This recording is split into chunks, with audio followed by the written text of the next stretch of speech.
অনেকদিন পরে top 5 best স্মার্টফোনের ভিডিও পেতে যাচ্ছেন, তবে এবারে একদম কম বাজেটের স্মার্টফোন নিয়ে আমরা কথা বলতে যাচ্ছি। মাত্র 10,000 টাকা, অ্যারাউন্ড 10K বাজেট যদি আপনার হয়ে থাকে তাহলে এই ভিডিওটা আপনার জন্য।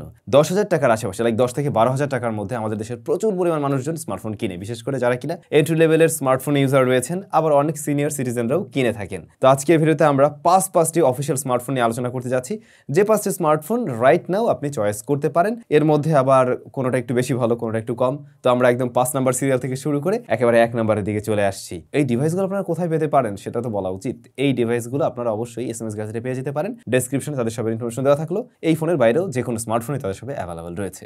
Alright, very good. তাহলে শুরু করছি 5 নাম্বার দিয়ে। আমাদের লিস্টে 5 নম্বরে রয়েছে জেটি ব্র্যান্ডের একটি স্মার্টফোন। এবার আপনারা জানেন জেটি ব্র্যান্ডটা বাংলাদেশে কিন্তু এখন অফিসিয়ালি স্মার্টফোন নিয়ে এসছে। বাংলাদেশে ইভেন তাদের ফোন অ্যাসেম্বল হচ্ছে। ZTE A54 এই স্মার্টফোনটা বাংলাদেশ মার্কেটে আপনারা পেয়ে যাবেন 9,999 টাকায় 4/128GB ভ্যারিয়েন্ট।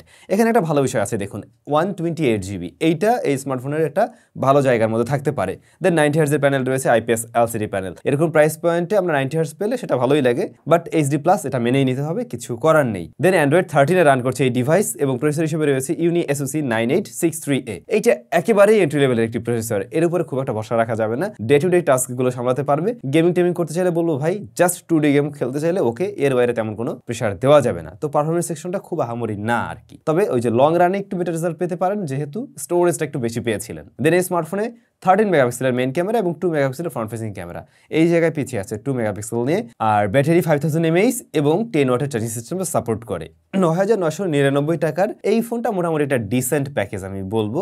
তবে 1 বছরের অফিসিয়াল ওয়ারেন্টি আপনারা পাচ্ছেন, আর অন্যদিকে 128GBটা রয়েছে, 90Hzটা রয়েছে। এই সমস্ত বিষয় দেখে চাইলে আপনি চয়েস করতেই পারেন। তবে আপনার বাজেট যদি একটু বেশি হয়ে থাকে, লাইক 11,999 টাকার মতো, এবং আপনি চান এমন একটা স্মার্টফোন নেবেন যেটা মূলত মিডিয়া কনজাম্পশনের জন্য আপনার সাউন্ড কোয়ালিটি ভালো হওয়া দরকার, ডুয়াল স্পিকার দরকার, তাহলে দেশি ব্র্যান্ড ওয়ালটনের একটা স্মার্টফোন দেখতে পারেন, ওয়ালটন নেক্সি N72। স্মার্টফোনটা বেশ শক্তপোক্ত, বোঝা যায় যারা একটু রাফ অ্যান্ড টাফ ইউজার আছেন তাদের কাছে ভালো লাগবে। তবে এর বিশেষ আকর্ষণ ডুয়াল স্পিকার আছে এই ডিভাইসটাতে। পাশাপাশি আমরা দেখতে পাই HD+ রেজুলেশনের 90Hz এর প্যানেল রয়েছে, তবে এটা ইনসিয়াল IPS LCD প্যানেল আর কি। এর প্যানেল কোয়ালিটি আমার কাছে ওকেশ টাইপের লেগেছে, এর চাইতে বেটার কোয়ালিটির IPS এরকম প্রাইস পয়েন্টে পাওয়া যায়। আর এই স্মার্টফোনটা রান করছে কিন্তু Android 13 এবং আপনারা র্যাম পেয়ে যাচ্ছেন 4GB, স্টোরেজ রয়েছে 64GB, SoC T606 রয়েছে এখানে। আগেরটার চাইতে এখানে বেটার চিপ আমরা দেখছি ঠিকই, তবে এখানে স্টোরেজ আবার কম। ওয়ালটনের এই ফোনটা স্টোরেজের কারণে আবার একটু পিছিয়েও থাকছে, দামটাও একটু বেশি রয়েছে। কিন্তু সত্যি কথা বলতে এইটার ক্যামেরাটা আবার আগের ফোনটার চাইতে বেশ কিছুটা ভালো, যে কারণে এটাকে আমরা 4র্থ নম্বরে রেখেছি আর কি। যেমন এখানে আমরা ক্যামেরা দেখছি 52 মেগাপিক্সেল এবং ফ্রন্ট ফেসিং ক্যামেরা 8 মেগাপিক্সেল। তো বোথ সাইডের ক্যামেরাই ভালো রেজাল্ট দিচ্ছিল, যদি আগেরটার সাথে কম্পেয়ার করতে চান বেশ কিছুটা এগিয়ে থাকবে। দেন এই ফোনে 5010 mAh এর ব্যাটারি রয়েছে আর সাপোর্ট করে 18 ওয়াট, যদিও প্যাকেটে আপনি পাবেন 10 ওয়াটের চার্জিং সিস্টেম। তো বাসায় যদি 18 ওয়াট থাকে আর কি, তাহলে এটার প্যাকেজটা আপনার কাছে খারাপ লাগবে না বলে আশা করছি। তবে আপনার বাজেট যদি কিনা একদম 10,000-এর মধ্যেই লক হয়, তাহলে কিন্তু দেখতে পারেন আপনারা বেনকো V91।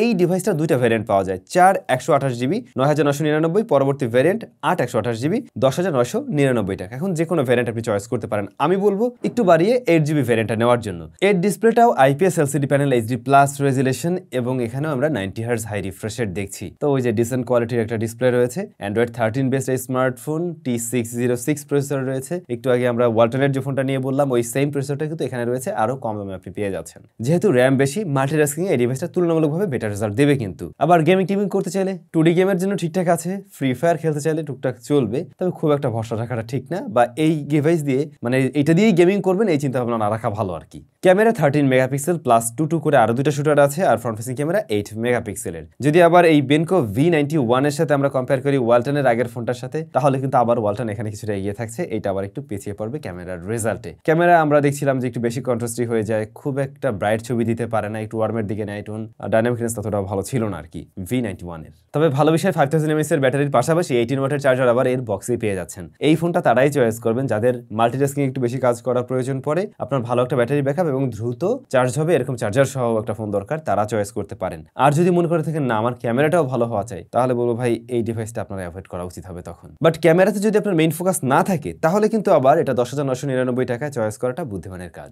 এখন পর্যন্ত যে 3টে স্মার্টফোন নিয়ে কথা বললাম একটাতেও কিন্তু জাইরোস্কোপ সেন্সর নেই। পরবর্তী device Realme Note 50, recently Bangladesh মার্কেটে এটা লঞ্চ হয়েছে। তো রিয়েলমির এই ডিভাইসটার সবচাইতে বিশেষ আকর্ষণ হলো বেশ শক্তপোক্ত একটা ডিভাইস, ডিউরেবিলিটির জায়গায় বেশ শক্তপোক্ত একটা ফোন। এরপরে ওরা বলছে যে 4 বছরের মনে হয় সফটওয়্যারের একটা ওয়ারেন্টি ওরা দিচ্ছে আর কি, ফ্লুয়েন্সি প্রোটেকশন এরকম টাইপের কিছু একটা, যে 4 বছর পরে গিয়েও আপনারা দেখবেন স্মার্টফোনটা বেশ ভালো একটা স্মুথ রেজাল্ট দিচ্ছে আর কি, যেটা নতুন কেনার পর দেয়। তো এটা ওই ফোনের একটা স্ট্রেংথের জায়গা। দেন 90 হার্টজের প্যানেল রয়েছে, HD+ রেজুলেশন রয়েছে, তারপরে IP54 এর মনে হয় রেটিং আছে। ইভেন জানেন যে এই ফোনের উপরে আমরা বাস গাড়ি উঠিয়েছিলাম, এইটার উপরে এটা পানির মধ্যে ফেলছিলাম, আমার নিজের গাড়িটা উঠাইছিলাম, তো কোনো কিছুতে কোনো সমস্যা হয়নি। সে জায়গা থেকে বোঝাই যায় এই ডিভাইসটা বেশ শক্তপোক্ত। যারা ওই যে রাফ অ্যান্ড টাফ টাইপের ইউজার আছেন, খুব একটা যত্ন আদি করেন না আর কি ফোনের, ইভেন সিনিয়র সিটিজেন রয়েছেন যারা যত্ন খুব একটা করতে পারবেন না, তাদের চয়েস লিস্টে এটা থাকতেই পারে। এই ডিভাইসটা 2টা ভ্যারিয়েন্টে বাংলাদেশে লঞ্চ হয়েছে। এর মধ্যে 4/128GB ভ্যারিয়েন্টটা পেয়ে যাবেন 10,999 টাকাতে, মানে 11,000 টাকাতে আর কি। প্রসেসর হিসেবে রয়েছে T612 এবং অ্যান্ড্রয়েড ভার্সন হলো 13। তো পারফরমেন্স সেকশনটা মোটামুটি আমরা বেটার দেখছি। আর একটা বিষয় মাথায় রাখতে হবে, রিয়েলমির ইউআই বাদ বাকি প্রত্যেকটা স্মার্টফোনের চাইতে এগিয়ে থাকবে, সুতরাং ওই যে স্মুথনেস বলেন বা ওভারঅল পারফরমেন্স কিছুটা বেটার পাবেন এই ডিভাইসে, এটুকু শিওর থাকুন। এরপরে ক্যামেরা 13 মেগাপিক্সেল এবং 5 মেগাপিক্সেল ফ্রন্ট ফেসিং ক্যামেরা, এটা মোটামুটি একটা ডিসেন্ট রেজাল্ট দেয়। অর্থাৎ এখন পর্যন্ত যে কয়েকটা স্মার্টফোন নিয়ে কথা বললাম তাদের থেকে কিছুটা এগিয়ে থাকছে আর কি। ব্যাটারি 5000 mAh এবং 10 ওয়াটের চার্জার রয়েছে, এই জায়গাটায় আবার কমতি থাকছে। আর জাইরোস্কোপ সেন্সর হ্যাঁ এটাতে আছে। ফাইনালি 1 নম্বরে চলে আসলাম। এই ফোনটা 1 নম্বরে আসার পিছনে মেইন কারণ হলো এটার দাম অনুযায়ী যে সমস্ত স্পেক দিচ্ছে আমাদের চাহিদার মোটামুটি সবকিছু ফুলফিল করে দিচ্ছে।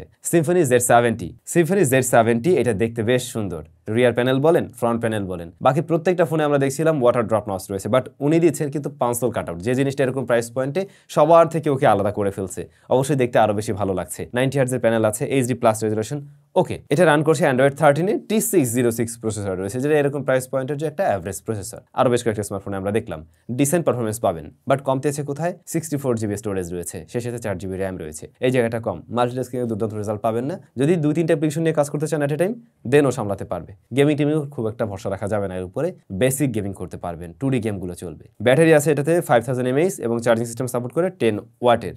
আর camera 52 megapixel, front facing camera 8 megapixel. তো এইটার ক্যামেরা রেজাল্টটা ছিল এই যে রিয়েলমির থেকে একটু নিচে, বাট অন্য ডিভাইসগুলো থেকে আবার একটু উপরেই ছিল। তো এই যে এত কিছু দিয়ে এর দাম আবার হয়েছে 9,499 টাকা। এখন দেখেন দাম মোটামুটি সবার থেকে কম, কিন্তু স্পেক ওয়াইজ মোটামুটি সবার থেকে কিছু কিছু জায়গায় এগিয়ে আছে, আবার কোনো কোনো জায়গায় সিমিলার। এই সমস্ত কারণে ওকে 1 নম্বর আমরা নিয়ে আসছি। বাট এটাও মাথায় রাখতে পারেন সিম্ফনির এই ডিভাইসটাতেও কিন্তু জাইরোস্কোপ সেন্সরটি নেই, যদি ওটা আপনার প্রয়োজন হয়ে থাকে আর কি। এই ছিল মোটামুটি এই মুহূর্তে 10K অ্যারাউন্ড 10K বাজেটের স্মার্টফোন। আমরা আরেকটু বাড়ালে আরেকটু বেটার কিছু অবশ্যই পাবো। আমরা 15,000 টাকা নিয়ে খুব শীঘ্রই কোনো একটা ভিডিও দিব, তো যাদের বাজেট আরেকটু বেশি রয়েছে তারা ওই ভিডিওতে এরকম মানে ফোনগুলো পেয়ে যাবেন 15,000 টাকার মধ্যে কোনগুলো সেরা হয়। এবং 15,000 টাকা প্লাস প্লাস যখন আমরা করবো তখন আমরা বেশ কিছু আনঅফিসিয়াল ডিভাইস ওরকম প্রাইস পয়েন্টে পেয়ে যাবো। আমার সাজেশন থাকবে 10,000 টাকার আশেপাশের স্মার্টফোন কিনলে অফিসিয়াল কেনাটাই বুদ্ধিমানের কাজ। কারণ হলো গিয়ে আপনি এই সমস্ত কম দামি ফোনগুলোতে ওয়ারেন্টি সাপোর্টের প্রয়োজন পড়ে আসলে অনেক সময়, সেই ক্ষেত্রে আপনারা ওই 1 বছর অ্যাটলিস্ট নিশ্চিন্তভাবে ব্যবহার করতে পারছেন আর কি। তো ভাই ব্রাদার, ভিডিওটি কেমন লাগলো অবশ্যই কমেন্ট করে জানাবেন। সবাই ভালো থাকবেন, অনেক বেশি ভালো। আপনাদের রিকোয়েস্টের এই ভিডিও ছিল, ভালো লাগলে একটু লাইক করে দিন। টাটা।